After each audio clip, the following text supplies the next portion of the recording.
Hello, my friend, and welcome to the Sales Podcast. I'm Wes Schaefer, the Sales Whisperer, your host. Today, we have from the East Coast, Colleen DeBaise. She spent her career in the media, working with the Wall Street Journal, Inc., and all kind of other goodies. She has her own podcast as well, but she has worked with countless successful entrepreneurs and business owners and has spent her career in the media. So we have some good insight on how you can grow your business and how you can get the word out. And she gives some great advice in the final question that I ask on how your message should be polished or unpolished and how to get media interested so they pick up your story and run with it so you get more free press than maybe you deserve. But you deserve a lot. So you know what? You deserve all you can get, and you'll learn how to do that in this episode. As I've been mentioning, check out our free group on Facebook. It's theimplementors.com. Come hang out there, ask your questions. I'm growing that group as a place for me to hang out with you, the listeners, and give as much free advice as I can. But you've got to show up and ask your questions. I don't want to just sit there and pontificate because I have other things to do as well.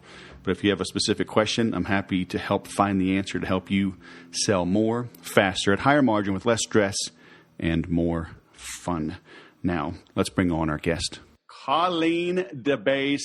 The kids are maybe, hopefully, taken care of for a few minutes while we dive into 784 questions on the Sales Podcast. Welcome to the show. How the heck are you? Hey, it's nice to be here. So I do a little research, and then I got a second monitor over here, and I have 787 tabs open. There's so much on you. Good grief! What Wall Street Journal, right? Wall Street Journal. Yes, Wall Street Journal. Couple of books. Start a Successful Business. The Wall Street Journal Complete Small Business Guidebook. You have what's the other one? The Hampton Bee, right? You've got the Hampton Bee. Yeah. So promote. Is that just women-owned businesses or is it just local businesses? That's just local businesses, but okay. I do actually write about women-owned businesses for a nonprofit media organization called The Story Exchange. I actually do a podcast for them. Okay. Yep. Podcast host. And it's an award-winning, right? What is it? The Loeb? Is it the Loeb Award? Yeah, we were finalists for a Loeb Award, which is like the Pulitzers of business journalism. Only a finalist? Do we have to have like a revote? Were there hanging chads? Do we got to recount those, don't we? I will say we lost to NPR, so we were kind of thrilled. Like, wow, like if you're going to have to lose to someone, at least you lose to the big guys. So this is NPR. Yeah, you're listening to NPR radio. Come on, all right. But hey, all right. At least you lost to the champs. That's all right. So you're working on business. You've been in media, and you're doing this in the heart of in the capital of the world, right? I mean, New York and that area. New York City. So I mean, it's a tough market, and you've been thriving and growing up there. So let me ask you something. I need to know, should I start investing in cryptocurrency yet? Because, you're the Wall Street Journal with, okay, never mind. Maybe send me an email on that, all right? I need to know exactly where to put all my money. Not cryptocurrency. I will say that. But I don't know where you should put your money in these days. I don't know. I don't have money. I have 7 kids and a wife and a dog. Money? What's money? I don't know. I hear you. So you've had an interesting journey. Working on, so I've got here the Story Exchange, working in business, but you have start a successful business. Let's start there. Should we start there? Let's start. Yeah.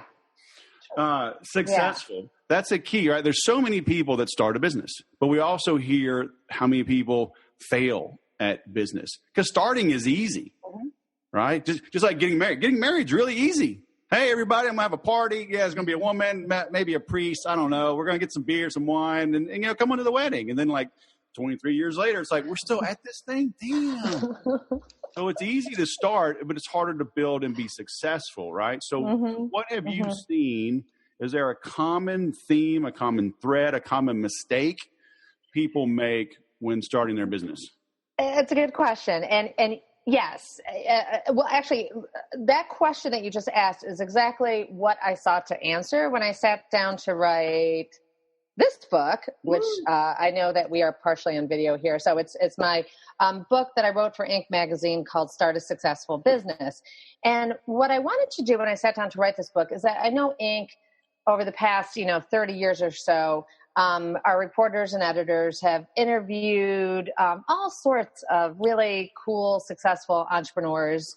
And I wanted to look at a lot of the interviews we had done with some of these people just to see if there were some common themes or trends that I could point out that might be helpful to other people, especially aspiring entrepreneurs. What is it that you can do to maybe make your chances of success that much better? One of the things that I noticed in looking at what the super successful entrepreneurs do is that many of them are driven to start a business because they have some sort of pain point or frustration that they want to solve. That's sort of like that's the thing that motivates them. And I bring that up just because I think that is no small thing. It might sound kind of like common sense, but if you are a good example of this is Sarah Blakely. This is a fun example. She is someone who didn't like how she looked in white pants. And so she decided to invent an undergarment called Spanx that would kind of smooth things out a little bit. And that was really to solve a personal pain point that she had and a frustration that she had. She put it on the market. She's now a billionaire. So it really worked for her. And, I think if you are having that pain point, that frustration, if there's something that you want that's not on the market, then chances are that there are probably other people who also want that on the market, and they're called your future customers. And then also starting a business, as I'm sure you know, is not it's not the easiest thing in the world, and it can require a lot of time and effort and patience and resources. And if you are personally motivated to see it succeed, then you're that much more likely to get it to that point where it will succeed because you really want this product. One of the people we interviewed at Inc. is Aaron Patzer, who started Mint.com. And he had started that because he was struggling with his personal finances, and he wanted a product that was online that could help him sort out his finances and kind of get everything in shape. And so he couldn't find anything like it out there. So he invented it for himself. He was his own customer. And Intuit ended up buying his startup, Mint.com. So, he did quite well for himself. Well, but how do you know if there's a market, though? I mean, because for every Sarah Blakely out there, there's probably 1,000 women and men, on clothing, right? But we'll stick with women for now. There's 1,000 women out there with 5 storage units full of yoga mats, hair scrunchies, maybe even Spanx. Right? She probably literally was not the first one. Somebody else probably thought about it. There's no such thing as a new idea. Yeah. Didn't execute it as well. She executed the best. So how, and some people would think, there's no way I'm going to be a billionaire. I'd just be happy if I could sell this crap in my storage unit. I'm tired of paying $800 a month plus the $10, $15, $50,000 I raised from friends and family to get a prototype because I could save money if I bought a container from China, instead of one at a time and, fill it on demand. So how come they didn't make it? Yeah. Strangely enough, a lot of people are making money these days by selling all the crap that's in their storage unit. Yeah, they're selling it on Amazon and making money that way.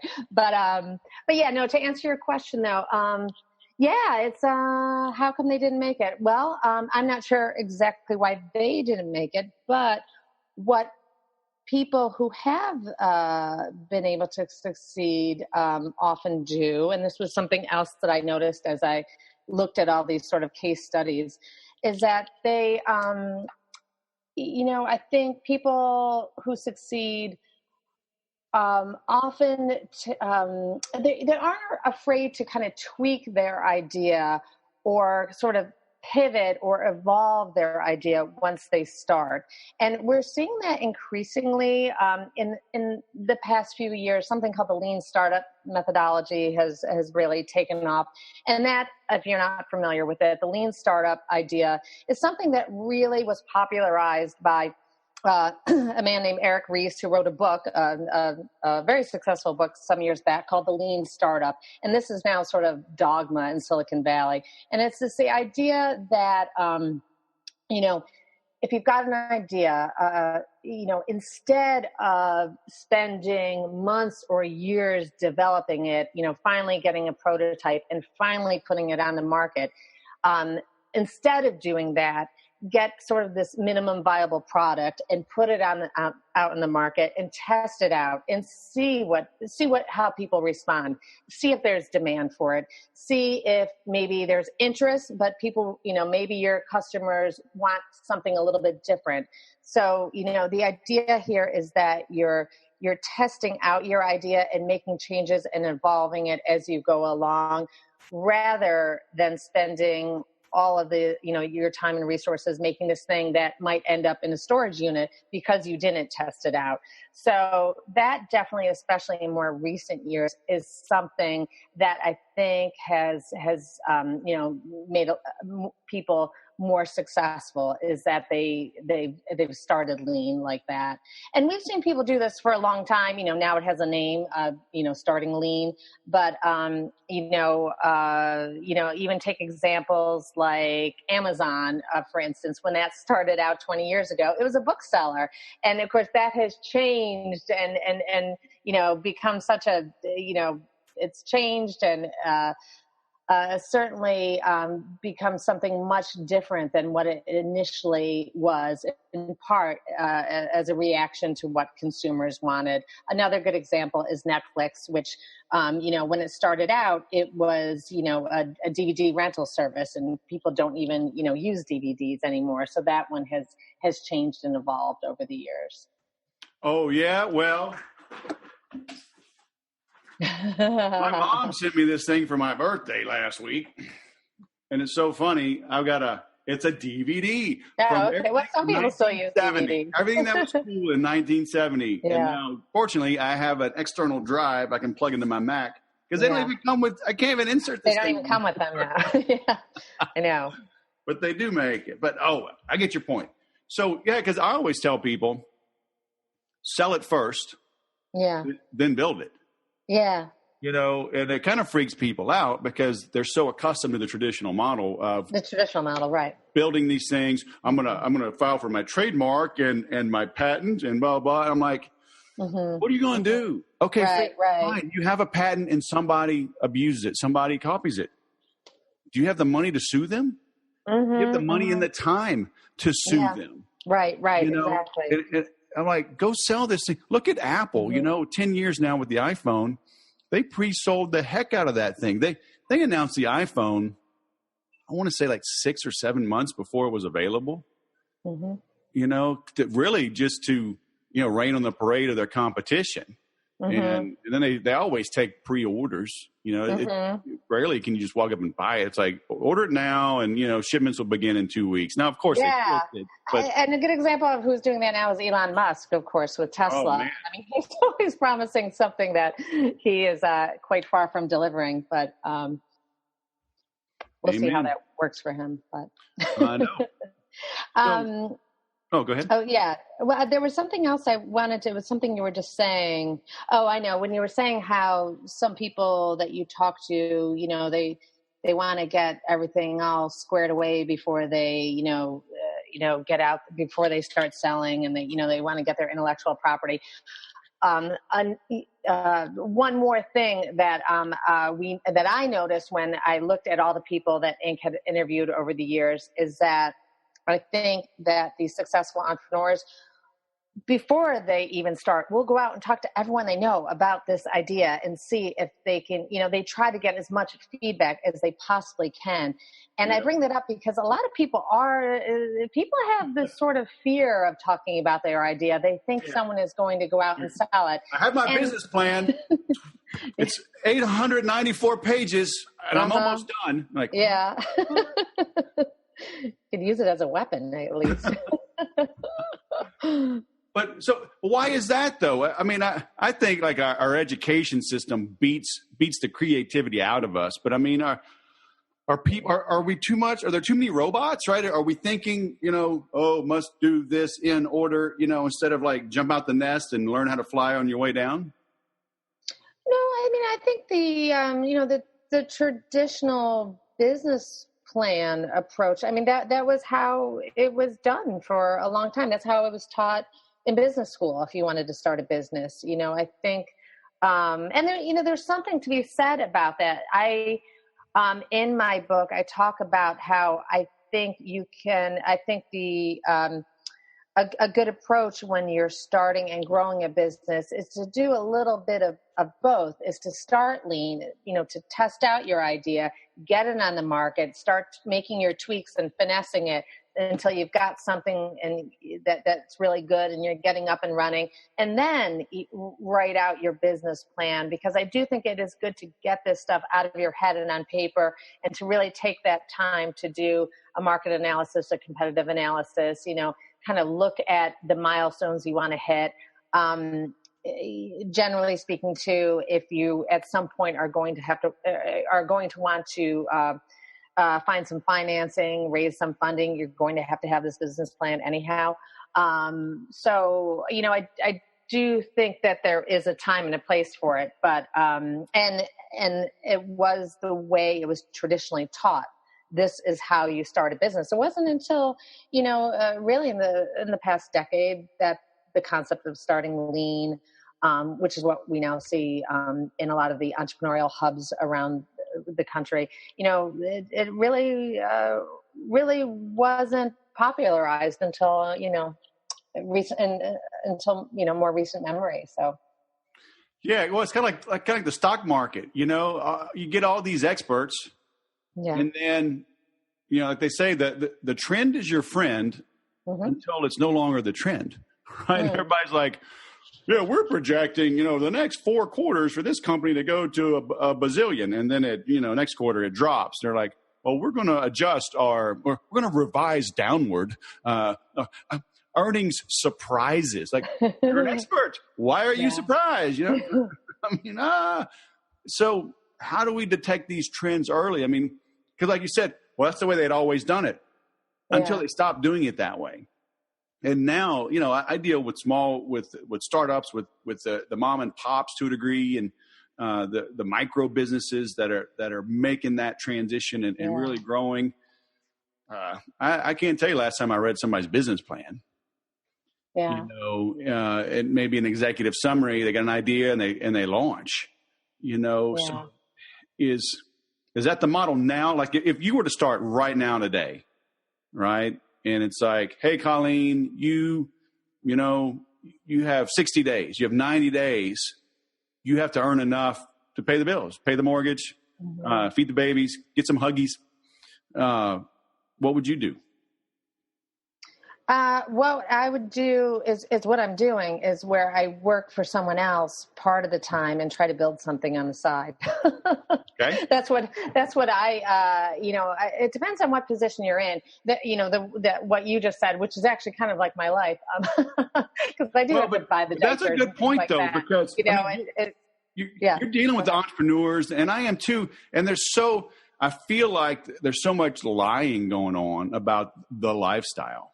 Yeah. And I had a day job while I launched my business. Yeah. And I went back to a day job after I started it. I got a wife and 7 kids. I had to make sure that my wife stays home. I mean, I'm the sole breadwinner. So I didn't have her big, fat, cushy job to fall back on. So I think people, they over glamorize the entrepreneurial lifestyle. Right? Because you've probably seen some train wrecks. They look really good on the outside. And you're like, whoa, wait a minute. I'm about to do a segment on you and you're a mess. You've probably seen that once or twice, huh? Yeah. Well, getting back to that idea that I was talking about, the lean startup, method, one of the goals with that is to try to prevent the disaster of sinking maybe your whole nest egg into Right. an idea that's not going to fly. So, it's hopefully by starting lean is one way to minimize the risk that's involved. And then you were talking a little while ago about how do you recognize the trends, which I think is a really good question. Like, how do you stay up on what customers want and will want? Right. And that is tough. In my book, I include snippets of our interview from 1989 in Inc. magazine with Steve Jobs, who arguably probably he could anticipate what customers wanted before they even knew what they wanted. He was, I think, maybe arguably, but I think he was probably the best at that. And Inc. had interviewed him in 1989 and chosen him as the entrepreneur of the decade then.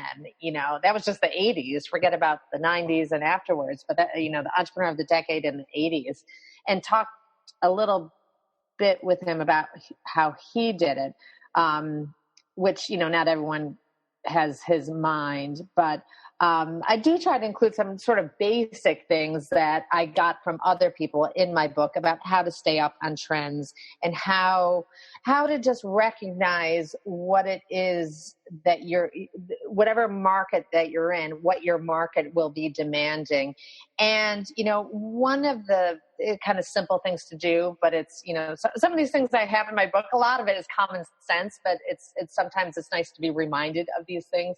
And one is to just, stand in your customer's shoes and look around and see what all the choices that they have are, and understand why they're choosing you and not somebody else. And then that helps you identify what some of your strengths are. And maybe can kind of help you figure out where you should be focusing on, to at least narrow it down some. One expert I talked to talked about how you should really he said, staple yourself to your customer's order, so you can see how your customer goes through your company and kind of see how, what happens at every different stage, whether that's, customer service or something happening on the back end. How is that customer being treated? What are they asking for? All of that can kind of just keep you informed and keep you up on what's happening and prepare you for any changes in your customers' habits. Why do so many lose sight of that, though? Like one of the shows we really like is that Undercover Boss. Yeah. That's a good one. And every time they're like, I lost sight. I got too big. I was too far removed. I was in the ivory tower and I couldn't see how, having old forklifts in the warehouse, impacted delivery and employee satisfaction. And, but it's like universal. People get too big. They just get too far removed. I mean, is there It is. Well, it's hard to stay innovative, and it's hard, even the startups that are very, very innovative, eventually, it's I think what happens is that once you come up with this innovative idea and it really works, there's like a safety in that. And it's hard to then try something new when you've got something that you feel works and it was innovative. But maybe after so many years, it's not as innovative as it used to be, but there's a certain fundamental safety, in just sticking with, the thing that works. But as you see on these shows, it's hard to, you can lose sight of what you originally were setting out to do. And that's why you see too, I think some companies, I think Google is a good example. Google has a program where it essentially pays its employees to come up with new ideas. Yeah, it's like 20% of their 20% of their time. I think they say they want them working on something unique. Yeah, exactly. So, there's some that, that's I think, that's something to keep in mind as a way to keep that freshness and that uniqueness. What about like mentors and masterminds? I mean, the people that you've interviewed, like super successful business people, and I don't know if you have insight like on Sarah Blakely or Elon Musk or, but any of those, I mean, do they have mentors? Like the Sarah, do you know, is she in a mastermind? I guess it probably have to be a secret mastermind because everybody want to join it. But I mean, are they still surrounding themselves with people? Oh, are they still surrounding? Yeah, I don't know. I have interviewed Sarah Blakely. I don't know. I don't know if she currently is, although I would guess probably. Can you call her? Can you get her? Let's get her on a 3-way real quick. Just send her the Zoom link. Go ahead. I'll pause the recording. Yeah. I mean, I do think that, having a core group of advisors and, people who are sometimes from different industries, that's, sometimes that's just what a company's board is made up of. It is, or even if not a formal board, having an informal group of advisors who can provide perspectives is really helpful for people. And a lot of the successful people do that. So I think, I think too, not only talking to, an informal group of advisors or a regular board of advisors, but hosting like events and having, meeting face-to-face with some of your customers, reading industry news or white papers can also help keep you up to date on things going on in your industry, attending conferences, sort of all the basic things that people do. But I know that I've attended, Inc. has conferences, and I was at one in September, and I remember talking to an entrepreneur who was just, she was really tired. And she said, I needed to come to this event because I needed a shot in the arm. Mm-hmm. And I thought, that's great. She just needed that, she needed to be recharged and she needed to be inspired again. And I think what had happened, and this happens to a lot of people, is they just get bogged down in the daily grind. And, they need to kind of, there is something about, getting out and I fall victim to this. I mean, I work from home. This is my commute. Yeah. I walk to the kitchen, walk downstairs. Yeah. And, if I don't have, if I don't have training, I've started almost a year and a half ago doing jujitsu. So I'm going 4, 5, 6 days a week, 2 hours at a time. It's like, but sometimes that's my only interaction with human beings outside my family. So it's, and I'm fighting for my life. So, but it's good to get out because these walls, it's freedom, right? I don't have to go to a cubicle. I'm not punching a clock, but man, these walls can start to close in. It's like I'm surrounded by these books and things I haven't written and messages. I got screens. Oh my gosh, the whole world's collapsing in on me. And you go out and you're like, oh wow, I'm not alone. And, here's a simple solution to the problem I thought was unsolvable. And you just answered it in the first 30 minutes of the conference. It's like, oh. Yeah. No, it's good. I think everything you're saying, I think so many people can relate to. And it's part of sort of the work-life balance issues that anyone working from home has. But, a lot of entrepreneurs have this, especially ones that are solo entrepreneurs who are just running a business by themselves. But I think it's why we've seen such a, we've seen all these co-working spaces take off in popularity, in part because even if you're working by yourself, if you rent a desk in one of these places, you feel like you're surrounded by other people and, there's an opportunity to bounce ideas off of, the person in the next office down, that sort of thing. So, and I would definitely recommend that for someone who's in a position to do that, who has maybe a growing business. It's great to get out and to have that space sometimes. All right, ready? We're going to shift gears. Are you ready? Are you ready? Sure. Because you don't know where I'm going. Because I don't ever send any questions, and I don't take any questions at a time. So, I mean, being part of the media, what are some misconceptions about connecting with media professionals? Because and I've had quite a few on to talk about getting PR, getting publicity. What drives you crazy? Like when entrepreneur, somebody's trying to reach you, hey, do a spotlight on me. Yeah, bring the cameras. I should be on every channel. And you're like, yeah, whatever, dude. I mean, what are some misconceptions about getting publicity? Yeah, it's a good question. One of the things I tell people is that people often have, sort of their pitch that they would tell potential investors, say, their pitch that is really designed to impress someone. And to talk about how amazing their company is. I think it's great to have a pitch like that, especially if you're trying to raise financing. I don't think that is the best pitch for the media. I think you should have a different pitch when you go to talk to a journalist. I think you should highlight sort of like the quirky bits of your entrepreneurial journey. I think that's the type of thing that journalists like myself are always fascinated by. I mean, we're humans, if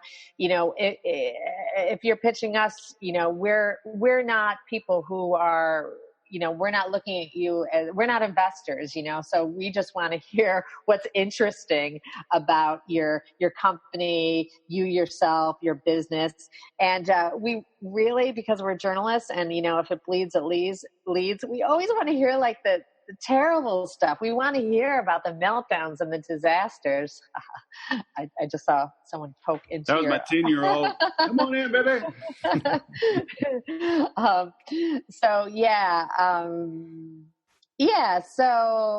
would definitely say be human. Basically humanize your story. Totally.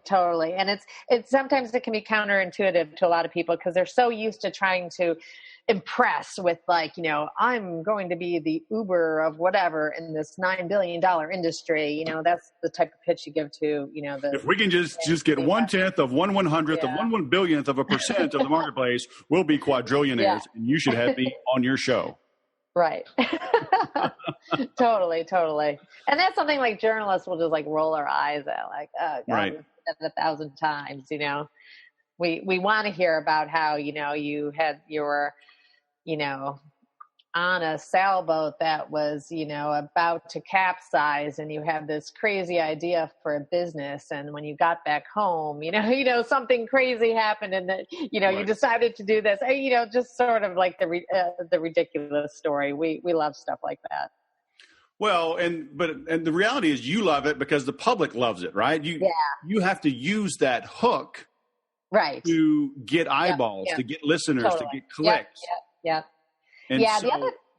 Totally. That's 100%. And another thing we like to, and I have seen this change a lot as media has changed a lot, but yes, in an effort to get eyeballs and clicks and traffic, I think the more personal a story, the better. Like, and if an entrepreneur can share like their personal experiences of running a company in terms of, I shouldn't say that, if they can share their like secrets of success or their best practices, their productivity tips, their, growth hacks, things like that, that is the type of thing that a journalist can build an article around. And, I can see like a clever headline that's very shareable on social media.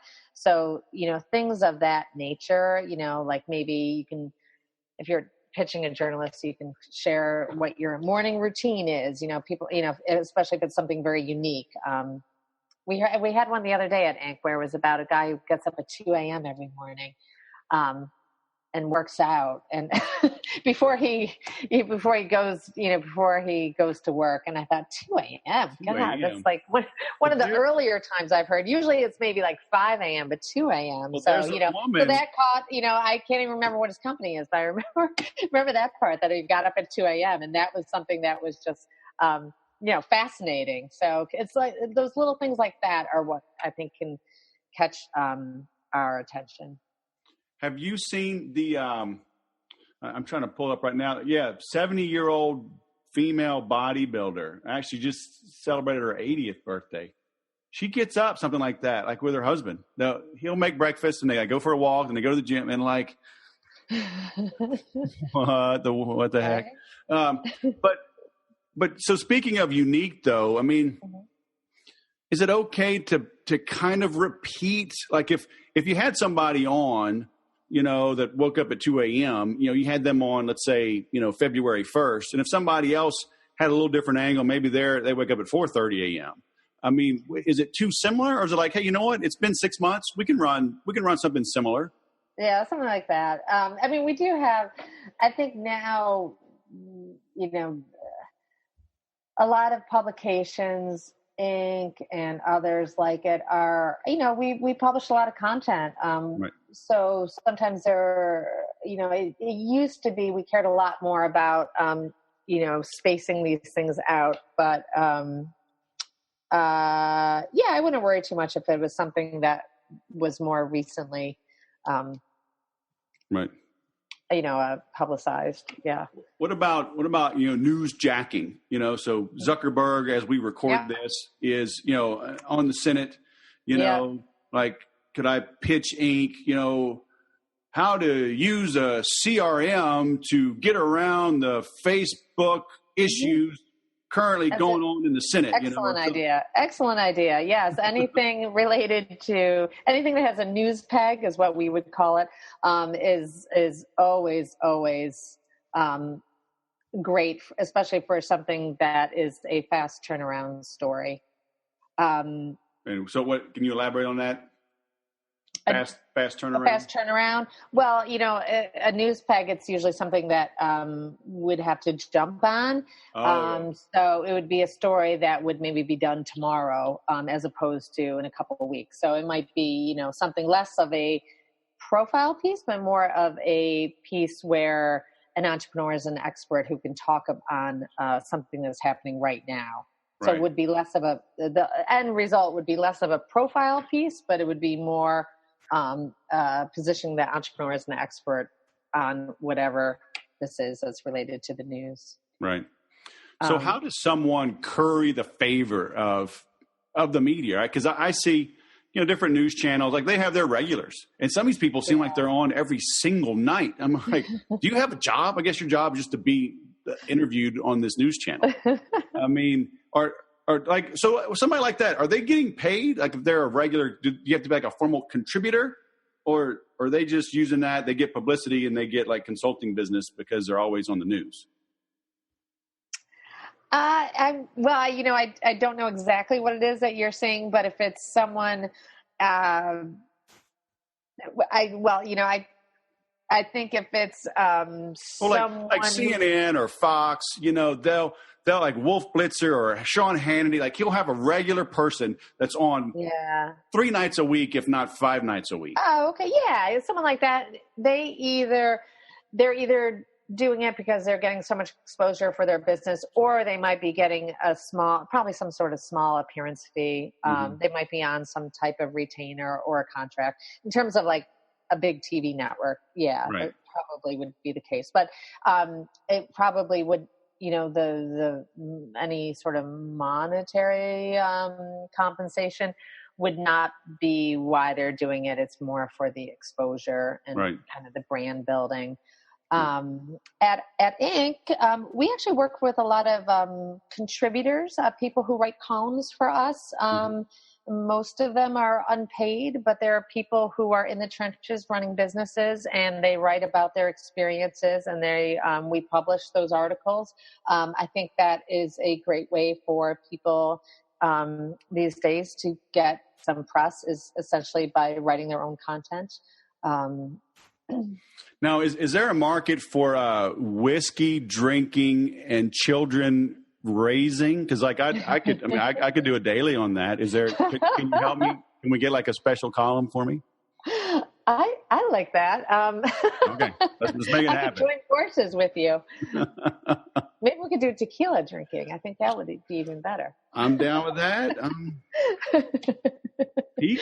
Tequila gets a bad rap. When you get good tequila, oh my God, that's great. You sip it, you drink it neat, just like a good whiskey, and right out of the little shot glass, room temperature. It's people, they don't know that there's a. All right, we may have just found an idea, so let's write a business plan and let's launch this thing. We'll start lean. Start lean with I'll just get a case of tequila. Okay, well, is that lean enough?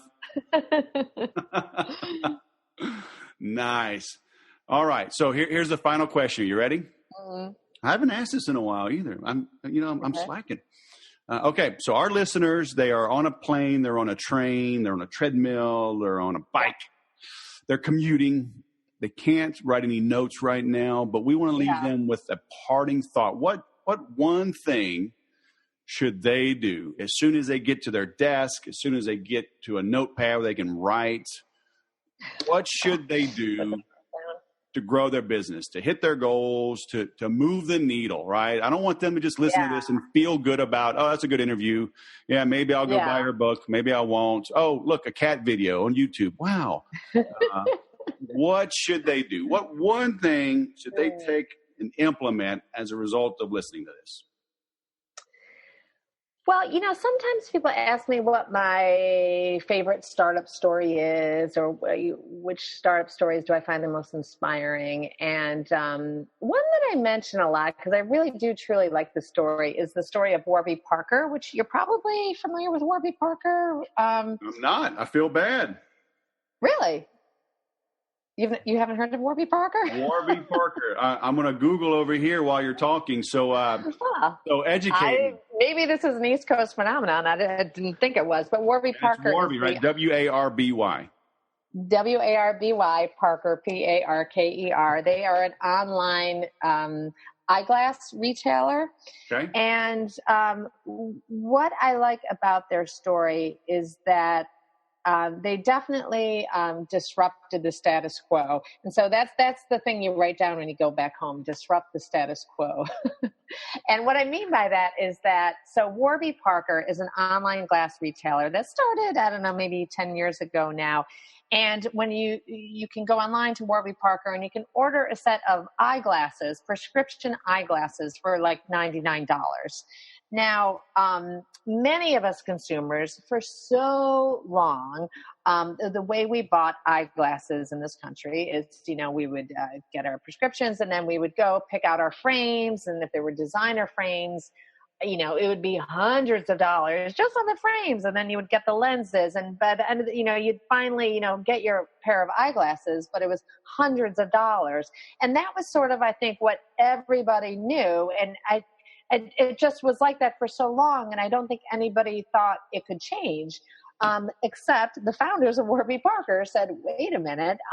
One of them in particular had worked for a charity that made eyeglasses for people in need, and he knew that to manufacture a pair of frames was not that expensive. And so he also, took a look at the market in the United States and realized that there were a couple big players basically controlling the market that owned all the different brands that were just kind of manipulating the price and controlling that price and making it so expensive. And so, he and his co-founders thought, let's change this. It doesn't have to be that expensive to buy a pair of glasses. And, let's kind of approach this in a way that people haven't traditionally thought of approaching eyeglasses, which was, let's put it online. Like, let's create an online store where you can go pick out your frames. You can get some, shipped to you in the mail so that you can see if you like them. But at the end of the day, you only pay $99. And then on top of this, let's make it so that when you buy a pair of eyeglasses for $99, we'll turn around and give a pair of eyeglasses to someone in need. So basically, I feel like with their business model, they just did so many things right, and they have exploded in popularity. I would say most people have probably heard of them. I guess you haven't, but most people have probably heard of them. Well, I'm kind of cloistered here, and I'm not a smart man, so don't use me as a reference. I guess you really don't get out much. So I should have heard of them because they're online. I'm online all day. I should have heard of them. They probably maybe you don't wear eyeglasses, so maybe that. I do wear glasses. My wife wears glasses. My oldest son wears glasses. My oldest daughter wears glasses. I'm going to have to go yell at my wife, like she's a super frugal one. I thought she'd sure find these people because she'll find a coupon. She's slacking. That's to answer your question, though. That is, I would say disrupt the status quo. And look at the story of Warby Parker, because I think they're a great example of some entrepreneurs who just said, everyone thinks this is the way you have to buy eyeglasses, but you know what? No, it really isn't. It can be different. So I find it inspiring and motivational. All right. I've got them right here. This is, I think I'm destined to buy glasses online because like 2 weeks ago, I was at a conference. And a friend of mine had these really cool glasses on. I asked her where she got them, and she said it was Glasses Lit, L-I-T. I'd never heard of them. Huh. I'm like, all these places. All right. I think I need more glasses. Tequila glasses as well. But I digress. All right. So where should we send people? Is it ColleenDeBaise.com? Is that the best place? It is. Yeah, you can. ColleenDeBaise.com is my personal website. You can also go to Inc.com, which is Inc. Magazine's website, of course.